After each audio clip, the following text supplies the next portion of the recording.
একটা কথা বলেছেন, সেটা হচ্ছে ইলেকশন ইঞ্জিনিয়ারিং এর মাধ্যমে ক্ষমতায় আসছেন বিএনপি।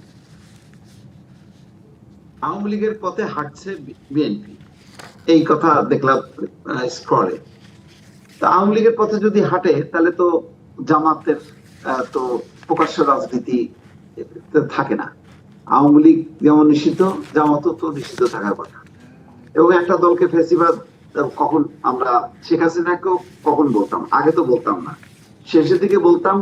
এই কারণে যখন নাকি সে সুষ্ঠু নির্বাচন করতো না, নির্বাচন হইতে দিত না, হইলেও ভোট ইঞ্জিনিয়ারিং করতো, দিনের ভোট রাতে করতো, বিরোধী দলকে সভা সমাবেশ করতে দিত না, বিরোধী দলকে সংসদের বাইরে রাখতো।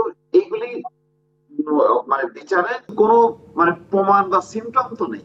বিরোধী দলের উপর কি পুলিশ নির্যাতন চালাচ্ছে? জামাতের আমির কি এখন কারাগারে? জামাতের ইসলামের কতজন এখন কারাগারের ভিতরে আছে? কয়টা মামলা হয়েছে তারেক রহমানের আমলে?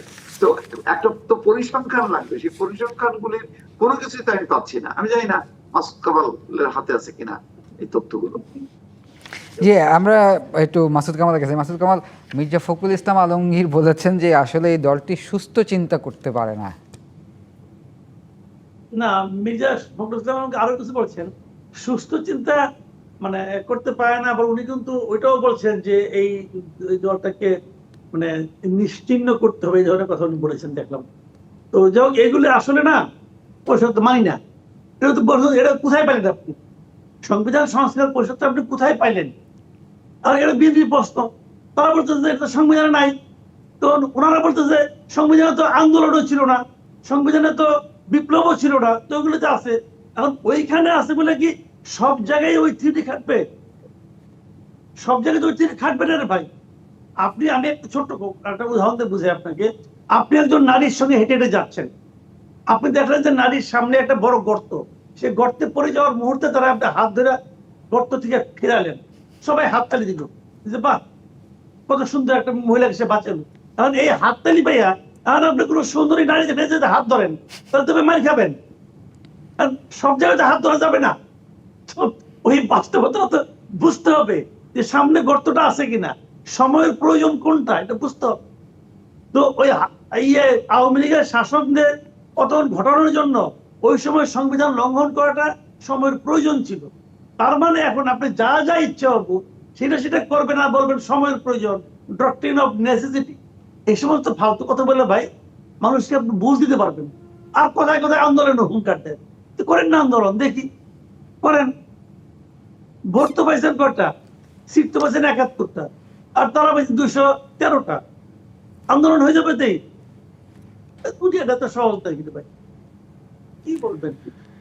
জি, আমরা একটু মোস্তফা ফিরোজ আপনার কাছে আবার ফিরি। এই যে ৭২-এর সংবিধান নিয়ে জামাত বারবার একটা প্রশ্ন তুলে বলে যে ৭২-এর সংবিধান যদি মানেন তাইলে তো এখনও যে সরকার আছে সেই সরকারও আসলে অবৈধ, বা ৭২-এর যদি সংবিধান থাকে তাইলে হাসিনা এখনও প্রধানমন্ত্রী। আসলে এই কথাগুলি আসলে কতটুকু যুক্তিযুক্ত? এবং যেটা মাসুদ কামাল বললেন যে আপনি চাইলেই কি যে হাত ধরতে পারবেন কিনা। জি,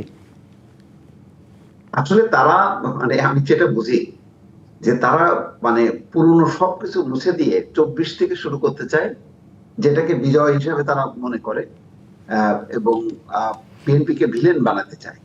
যে এই বিজয়ের অংশে তারা ছিল না, ছিল হচ্ছে জামাত আর এনসিপি।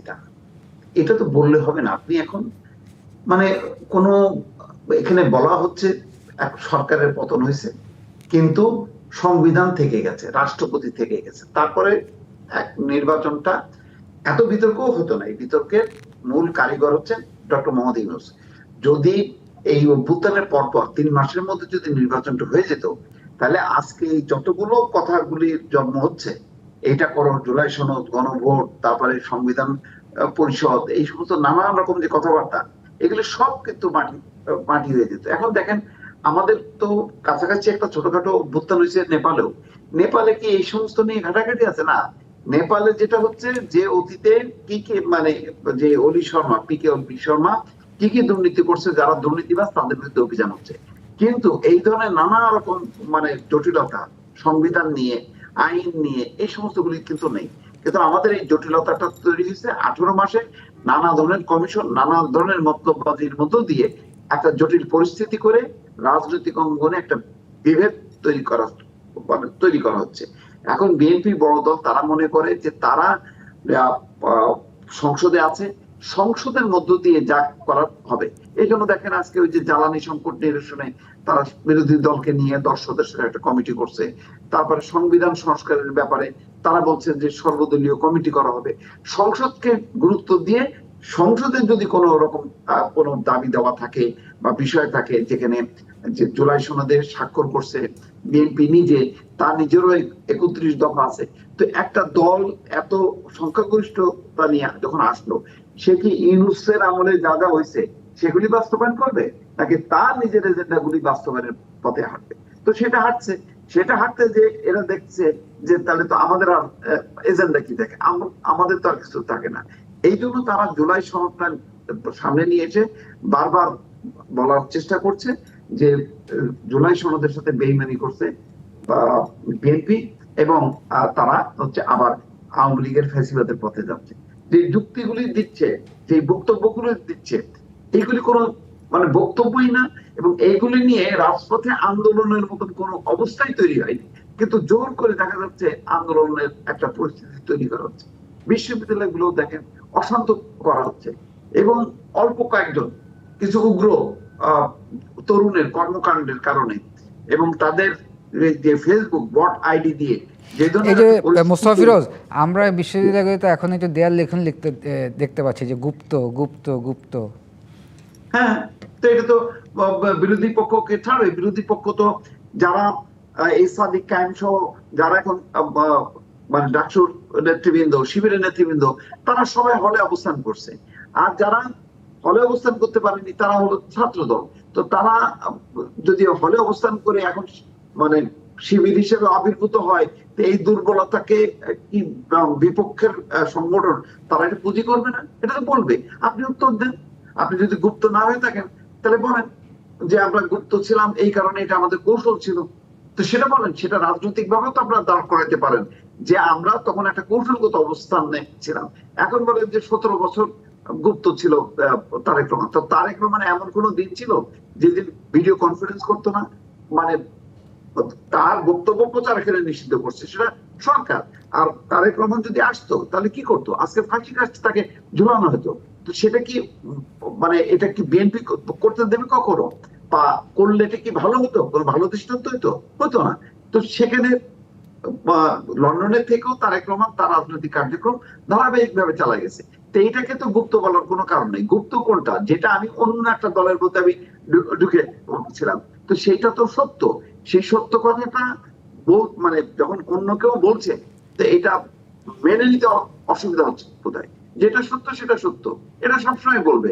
এবং এই দুর্বলতা বা এই রাজনৈতিক যেই মানে কি বলে অসততা, এটাকে ছাত্রদল, বিএনপি তারা কি পুঁজি করবে না? করছে। এটাই তো রাজনীতি। জি, আমরা একটু মাসুদ কামাল, আপনার কাছে এই ব্যাপারটা একটু শুনতে চাই, যে আলোচনাটা এখন চলছে গুপ্ত না সুপ্ত। আচ্ছা, একটা কথা আপনি বলেন, ঘটনাটা শুরু হলো কোথায়? চট্টগ্রাম সিটি কলেজে, ঠিক আছে? সেখানে লেখা ছিল দেয়ালে যে ছাত্র রাজনীতি ও ছাত্রলীগ এই ক্যাম্পাসে নিষিদ্ধ। খেয়াল করেন কিন্তু, তার মানে আপনি ছাত্রলীগের কথা বাদ দেন, ওটা খারাপই, ওটা নিয়ে আলোচনা করি না। কিন্তু ছাত্র রাজনীতি নিষিদ্ধ, ওকে। এখন ছাত্র দলের পোলাপান ছাত্রকে কেটে লেগেছে গুপ্ত, তাহলে হলো কি গুপ্ত রাজনীতি নিষিদ্ধ। এখন আপনাকে যদি আমি বলি ভাই দুটো অপশন, ছাত্র রাজনীতি নিষিদ্ধ নাকি গুপ্ত রাজনীতি নিষিদ্ধ, আপনি কোনটা নেবেন বলেন? আপনিও তো বলবেন যে গুপ্ত রাজনীতি নিষিদ্ধ, বলবেন না? বলবেন। তাহলে আমি তো মনে করি একটা ভুল লেখা ছিল, ছাত্র দলের মেধাবী ছেলেরা ওটা দিয়ে ঠিক করে দিচ্ছে, ওরা ভালো একটা এডিট করে দিচ্ছে, এডিট করে ছাত্র রাজনীতির পরিবর্তে গুপ্ত রাজনীতি করছে। এতে আমি কোনো সমস্যা দেখি না রে ভাই। আমার কথাটা হলো কি, মানে ছাত্র গুপ্ত রাজনীতি নিষিদ্ধ করলে ছাত্র শিবির মন খারাপ করে কেন? তাদের মন খারাপ করার কি আছে? তারাও বলুক যে গুপ্ত রাজনীতি নিষিদ্ধ। তো এক সময় তারা হয়তো করতো, তার মানে কি এখনো তারা কি জানে গুপ্ত রাজনীতি করে? তা না হলে তারা মন খারাপ করে কেন বলেন? ওই যে একটা প্রবাদ আছে না, যে কানাকে কানা বলিও না, খোড়াকে খোড়া বলিও না, ইহাতে ওহারা মনে দুঃখ পায়। এখন যখন মিলে যায় তখন দুঃখ পায়, না মিললে তো দুঃখ পাবে না। তো এখন ওনাদের মিলে গেছে, কারণ ওনারা নিজেরা জানে যে ওনাদের আসলে রাজনীতিটাই হচ্ছে গুপ্ত রাজনীতি, এই জন্য মন খারাপ করে। কারণ মন খারাপ করা তো দরকার নাই কোনো, মানে নিলে ভালো কথা। তো যদি কেউ বলে যে এই ক্যাম্পাসে গুপ্ত রাজনীতি নিষিদ্ধ, এটা তো ভালো কথা। এটা খারাপটা কি হলো ভাই, বুঝাও তো আমাদের। আমি তো এটা কোনো খারাপ দেখি না। তো এখন কি বলবেন? জি, মাসুদ কামাল, মোস্তফা ফিরোজ, আমাদের একটা বিরতির সময় হয়েছে, বিরতি থেকে ফিরে এসে আমরা আলোচনা করব। প্রিয় দর্শক, সংবাদ সম্প্রসারণের একটি বিরতির সময় হয়েছে, সঙ্গেই থাকুন। বিরতির পরে আবারও স্বাগত সংবাদ সম্প্রসারণে। আমাদের সাথে যুক্ত আছেন সিনিয়র সাংবাদিক মোস্তফা ফিরোজ ও সিনিয়র সাংবাদিক মাসুদ কামাল।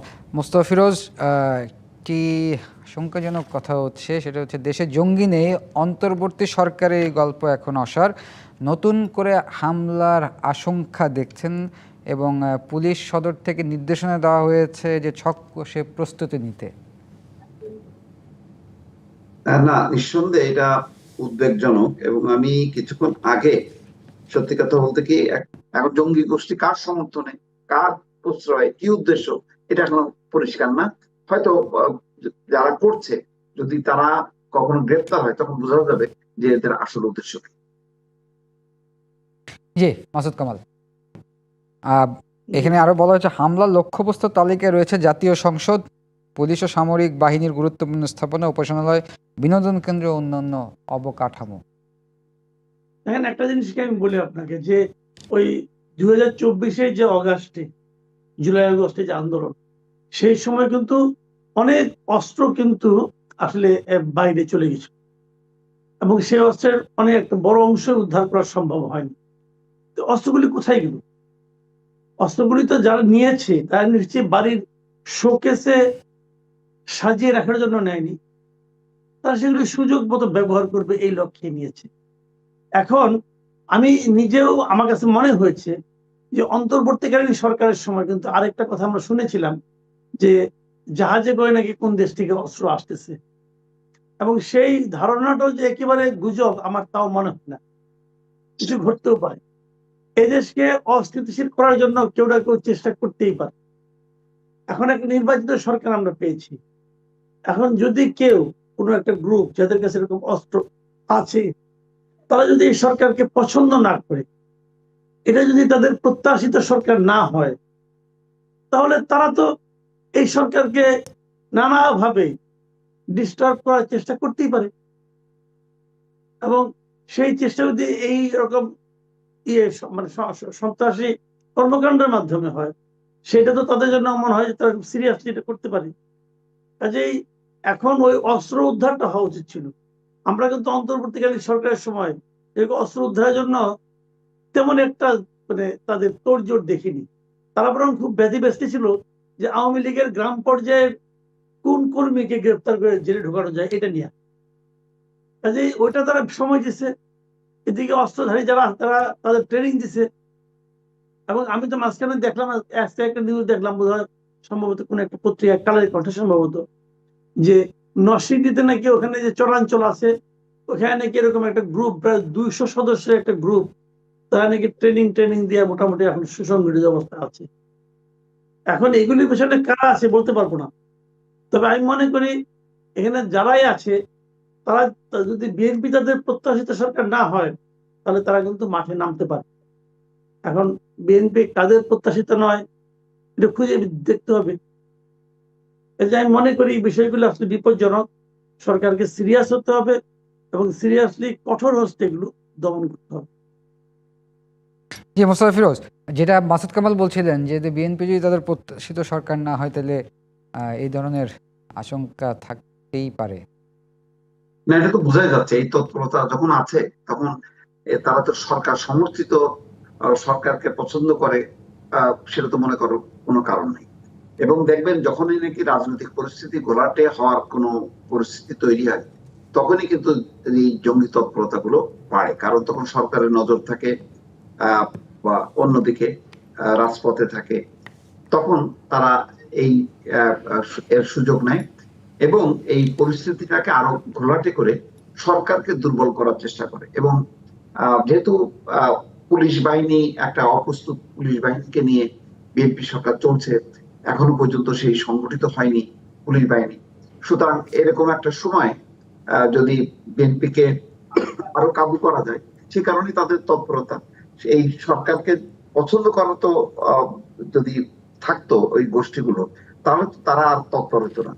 তো তার মানে কি, তার মানে হয়তো একটা লক্ষ্য আছে 1-1.5 বছর পর তারা আরো অস্থিতিশীল একটা পরিস্থিতি তৈরি করবে, এমন একটা পরিস্থিতি তৈরি করবে যাতে জনগণও মনে করে যে সরকার আইন শৃঙ্খলা রক্ষা করতে ব্যর্থ, দ্রব্যমূল্য বেড়ে যাচ্ছে তেলের সংকটের কারণে, সব দিক দিয়ে অজনপ্রিয় করে দ্রুত গতিতে একটা নির্বাচনের আয়োজন করা বা সরকারকে ফেলে দেওয়া, পতন ঘটানো। আবারও অনেকে স্বপ্ন দেখে